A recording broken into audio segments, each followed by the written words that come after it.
नमस्कार दोस्तों, क्या हाल है आप सभी का। मेडिटेशन जो होता है, ध्यान में जाना, उसका अर्थ क्या है, उसका मीनिंग क्या है, वो कैसे होता है, कैसे सिद्ध होता है, कैसे चक्रास एक्टिव होता है, कैसे इंसान मोक्ष प्राप्त करता है उससे, ये सब हम आज इस वीडियो में जानने वाले हैं। ये जो मोक्ष है ये इंसान को कब होता है, जब वो मेडिटेशन करने लगता है, जब वो ध्यान करता है, ज्ञान योग पाना चाहता है, तब वो मेडिटेशन करने लगता है खुद को जानने के लिए। तो बिगिनर्स लोग इसको कैसे परफॉर्म कर सकते हैं। प्रोफेशनल लोग होते हैं जो इसमें बहुत महारत हासिल कर चुके हैं, वो तो बहुत कुछ उखाड़ ही चुके हैं, लेकिन जो बिगिनर्स होते हैं जिनको ज्ञान ही नहीं होता, कोई उसको सिखाता नहीं है, तो भाई मैंने जितना अनुभव से सीखा है वो मैं आपके सामने आज रखने वाला हूँ, कैसे इस चीज़ को परफॉर्म किया जाता है। तो बिना कुछ देरी के स्टार्ट करते हैं। चलिए, आपने कभी ना कभी तो मेडिटेशन किए ही होगा अपने ज़िंदगी में। अगर नहीं किए, एक बार करके देखो। 30 मिनट का टाइम लो, या तो 15 मिनट, या तो 10 मिनट, या तो एक 5 मिनट ही सही बैठो ध्यान में, मेडिटेशन में बैठो। मेडिटेशन का पोजीशन क्या आपको पता ही होगा। ये जो घुटना है ये दोनों ज़मीन में टच होना चाहिए, ज़मीन में टच होना चाहिए, वैसा बैठना है। अगर आपका टच नहीं हो रहा तो निश्चिंत रहो, इसको अगर लगातार आप कंटिन्यू करते रहोगे तो ये चीज़ भी हो जाएगा। और इसको परफॉर्म करने के लिए मेन योगा है। योगा नहीं है ज़िंदगी में, मेडिटेशन असर ही नहीं करेगा। योगा है ज़िंदगी में, मेडिटेशन 90% असर करेगा, और 10% बस आपका ध्यान में बैठना है, बाकी सब योगा ही करेगा। तो योगा नहीं है तो कुछ नहीं होने वाला, तो योगा करना ज़रूरी है, बहुत ज़रूरी है। तो इससे क्या आपका जो है, जो आप जैसा आप शरीर को मोड़ना चाहोगे वैसा आप मोड़ सकते हो। तो भाई अब देखो, मेडिटेशन में ज़्यादा मोड़ा मोड़ी नहीं होता है, मेडिटेशन में सीधा बैठना ही होता है। वो बैठने का तरीका कैसे होता है इसको मैं एक्सप्लेन करता हूँ। देखो, मेडिटेशन का पोजीशन में बैठ जाओ, ये जो दोनों पैरों का घुटना है उसको ज़मीन में टच करो, दोनों तरफ से ज़मीन में टच होना चाहिए, और रीढ़ की हड्डी को सीधा रखो। फिर सांस अंदर लो, बाहर छोड़ो। ये आपको बहुत सारे लोगों ने कहा होगा। तो भाई ये चीज़ ज़रूरी नहीं है, बिल्कुल ज़रूरी नहीं है, क्योंकि भाई मेडिटेशन ध्यान में जाना होता है। इंसान बैठे बैठे भी सो जाता है, ज़रूरी नहीं है उसको बेड में लेट जाए तभी नींद आएगा, नहीं, वो बैठे बैठे भी सो जाता है। कैसे सोता है ये चीज़ को समझना है ना, वैसे ही ध्यान भी होता है। तो अभी ध्यान में जाना है तो आप ऐसे लिटरली ऐसा बैठे हो तब भी आप ध्यान में जा सकते हो। बस आपको बैठना है, अपना सेंटर ऑफ मास, अपना जो सेंटर ऑफ मास है, अपना जो पीठ है, इसको बराबर सेंटर में रखना है। अगर थोड़ा सा भी ऐसा हुआ तो आप लॉन्ग टाइम तक नहीं कर सकते मेडिटेशन। जो 1 घंटा 2 घंटा या 10 घंटा तक करते हैं ना लोग, वैसा नहीं कर सकते। तो आपको अगर परफॉर्म करना है परफेक्ट तरीके से, वो सेंटर ऑफ मास को अपना बॉडी के हिसाब से सेट कर दो। ज़रूरी नहीं है पीठ का जो रीढ़ की हड्डी है ये सीधा रहो नहीं रहो, आप अपना पोस्चर सही कर दो, सेंटर ऑफ मास से अपना बॉडी एकदम कनेक्ट कर दो। और उसके बाद अपना जो पैर है इसको एकदम परफेक्टली नीचे ज़मीन में टच कर दो बस। और अपने आप को कैसे भी मुद्रा में आप रख लो, जस्ट ऐसी। और आँख को बिल्कुल बंद नहीं करना। बहुत लोग कहते हैं कि आँख बंद कर लेना चाहिए, नहीं, आँख बिल्कुल इधर बंद नहीं करना। आप अगर आँख बंद कर लिया आपको नींद आ जाएगा, ऐसे ही है। बहुत सारे लोगों ने इधर उधर से देख के, अरे उनको खुद का बोध नहीं है, वो क्या बोलेंगे। तो देखो, आंख बंद बिल्कुल नहीं करना, आंख को बस नाक में फोकस लाओ। ये जो नाक है ना, यहाँ का ये जो एरिया है, इसमें फोकस करो। इस आंख को इधर फोकस करो, ऐसा एकदम सीधा, ठीक है। अभी आप लोगों के माइंड में ये चीज़ तो आया होगा कि बहुत सारे लोग जो इन्फ्लुएंसर लोग हैं, बहुत सारे यूट्यूब में जो आपको ज्ञान देते रहते हैं ना, कि भाई मेडिटेशन बैठ के ही होता है, ऐसा है, रीढ़ की हड्डी सीधा रखना चाहिए, आंखें बंद करके रखना चाहिए। ये सब भाई धंधा है, धंधा, समझ गए। ये सब चीज़, इनका बात मत सुनो। ये कोई जाके बैठ के तपस्या करके नहीं आए हैं, इन लोग धंधे के लिए सब चीज़ बता रहे हैं आपको। अपना रीढ़ की हड्डी को सीधा रखना ज़रूरी नहीं है, मतलब अपना जो सेंटर ऑफ मास है वो अपना बॉडी को एकदम बराबर कर दो, तो आपका रीढ़ की हड्डी ऑटोमेटिकली सीधा हो जाएगा। ये कोई बोलने का ज़रूरत नहीं है, आप अपना आप से ऐड करने की ज़रूरत नहीं है। अभी समझ लो, बैठ के ही मेडिटेशन कर रहे हो, घुटना को नीचे टच करके ज़मीन में बैठ के ही मेडिटेशन कर रहे हो, तो वैसे भी कर सकते हो। ज़रूरी नहीं है कि ऊपर जाके बैठ के ऐसा नहीं है। बैठ के कर रहे हो तो बैठ के करो, ऊपर बैठ के कर रहे हो, कैसे भी करो, मेडिटेशन होता है। अब भाई मेन मुद्दा इसमें क्या है, आपका बॉडी सेंटर ऑफ मास में बराबर होना चाहिए। अगर नहीं है तो आप ज़्यादा टाइम तक उसको लेके नहीं चल सकते, आपको दर्द होने लगेगा। कब तक आप अपने रीढ़ की हड्डी को ऐसा सीधा रखोगे, कब तक रखोगे? एक 10-20 मिनट, उसके बाद आपको दर्द होने लगेगा और आप उस अवस्था में नहीं जा सकते, फिर बिल्कुल नहीं जा सकते। वही एक रुकावट बनेगा, बहुत बड़ा रुकावट बनेगा। इसी को मैं समझा रहा हूँ, अपना रीढ़ की हड्डी को सीधा रखना बिल्कुल ज़रूरी नहीं है। अपना जो सेंटर ऑफ मास है इसको बराबर रखो, आपको बिल्कुल भी थकावट नहीं होगा। बराबर बैठे हो, अब इसमें ध्यान लगाना शुरू करो, इसमें ध्यान लगाओ, फोकस। आप अगर नाम जपक हो तो यहाँ में नाम लिखो, जो भी भगवान का नाम आप ले रहे हो उसका नाम यहाँ लिखो, पढ़ते रहो। भाई कसम से बोलता, आप अगर नाम जपक हो ना, आप अगर मन के अंदर से पढ़ रहे हो ना नाम को, इसमें देख के नाम को अपने मन के अंदर से पढ़ रहे हो, तो ये वाचिक जैसे पढ़ते हैं, मुंह से बोलते हैं ना, उससे 100 गुना ज़्यादा प्रभावशाली होगा। मतलब इसका फल आपको 100 गुना बढ़ के मिलेगा। Can you imagine? उतना तेज़ी से आपका भगवत प्राप्ति होएगा। यही बेस्ट है। नाम को देखो, इधर लिखो नाम को, जो भी, राधा, मैं लिखता हूँ राधा, राधा, एकदम आराम से बोलना है, राधा। कुछ लोगों को आपने देखा होगा राधा राधा राधा राधा राधा ऐसे उन लोग करते हैं। तो मैं एक बात बताना चाहता हूँ भाई, भगवान को पुकारना है, भगवान को गाली नहीं देना है, भगवान को पुकारना है, तो भगवान को पुकारने का तरह उनका नाम लो, राधा। ऐसा भाव से अगर आप बोलोगे नाम, तो वो 100 क्या 1000 गुना ज़्यादा प्रभावशाली होगा। अगर आपको ज्ञान मार्ग से आगे बढ़ना है तो भाई मैं इसके लिए एक स्टेप बताता हूँ। देखो, एकदम सीधा बैठ जाओ, जैसे मैंने बताया, एकदम सेंटर ऑफ मास को, अपना बॉडी को बराबर करो, कैसे भी मुद्रा बनाओ, कैसे भी मुद्रा बना के बैठ जाओ। उसके बाद आँख को बिल्कुल बंद नहीं करना, नहीं तो आपको नींद आ जाएगा, बिल्कुल नहीं।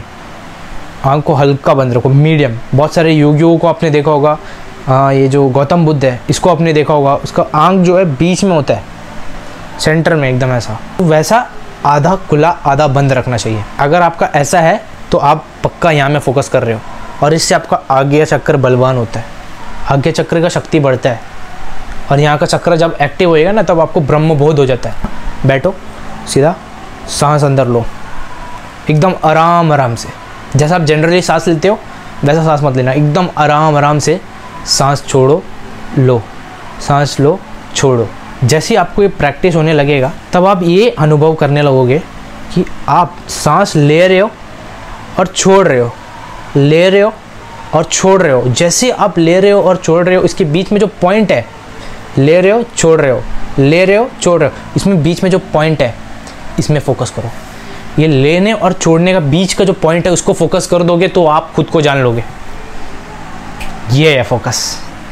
इसमें अगर आप फोकस जब तक नहीं करोगे, इंसान कभी नहीं कर पाता। इंसान दुनिया की चीज़ों में लगे रहता है, इंसान बाहर ही जागते रहता है, अपने से बाहर ही जागते रहता है, सुख बाहर ही ढूंढते रहता है इंसान, कि मुझे यहाँ सुख मिल जाएगा, ये खाना में मुझे सुख मिल जाएगा, इसमें ये वस्तु स्थान में मुझे सुख मिल जाएगा।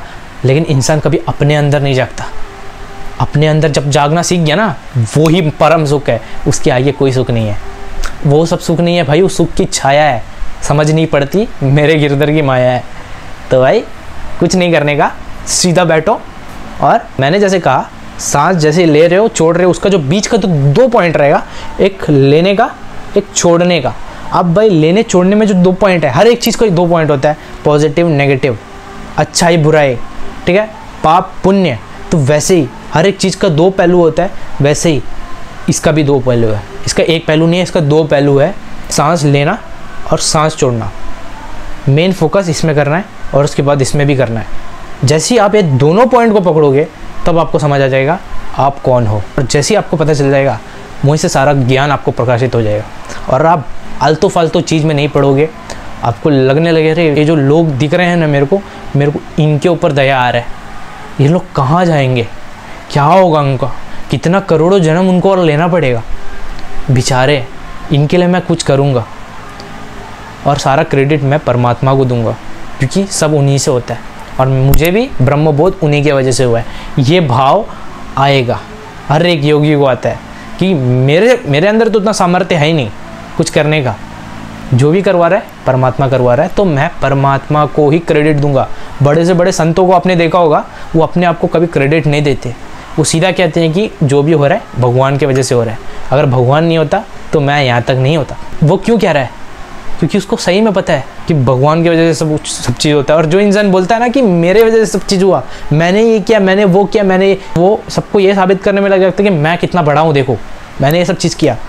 अब भाई ये होता है अहंकार, ये होता है घमंड, ये भगवान को बिल्कुल पसंद नहीं है। भगवान को देखो 2 चीज़ पसंद नहीं है, एक है घमंड अहंकार, और दूसरा है फेकिज़म। इंसान फेक होता है ना, इधर आपके सामने अच्छा बन के आएंगे लेकिन पीठ पीछे आपका बुराई करेंगे। ये फेकिज़म होता है और ये चीज़ भगवान को बिल्कुल पसंद नहीं है। भगवान ये चीज़ से नफरत करता है। आप कितना भी बड़ा पापी हो भगवान आपको माफ़ कर देगा, लेकिन ये दो चीज़ अगर आपके अंदर ये दो चीज़ है ना तो भगवान आपको बिल्कुल पसंद नहीं करेगा। भगवान को नफरत हो जाएगा आपसे। भगवान आपका दुश्मन भी बन सकता है। तो ये दो चीज़ जितना जल्दी हो सके हटा दो। फेकिज़म जितना हो सके हटा दो। मैं कैसा हूँ पता, मेरा दोस्त अगर गलत करता है ना तो मैं सीधा मुंह पे बोल देता हूँ, भाई तू बेवकूफ़ है, तू बुद्धू है, तू चूतिया है, सीधा बात। इसी जनरेशन में पला बड़ा हूँ तो इसी जनरेशन का तरह ही तो बात करूँगा ना। मैं क्यों फेक बनूँ? मैं जो हूँ वो मैं रिवील करूँगा ये मैं, ठीक है। मैं ऐसे ही हूँ भाई, मैं ऐसा ऐसा वर्ड्स का यूज़ करता हूँ। तो मैं गंदा गंदा गाली नहीं देता, वो सब पहले देता था बचपन में, वो सब छोड़ दिया। मेरा जो ग्रुप है बचपन का उसमें मैंने ही सबसे पहले गाली देना शुरू किया था और सबसे पहले छोड़ा भी मैंने। जैसा मैं हूँ वैसा मैंने बता दिया, मैंने छुपाया नहीं है।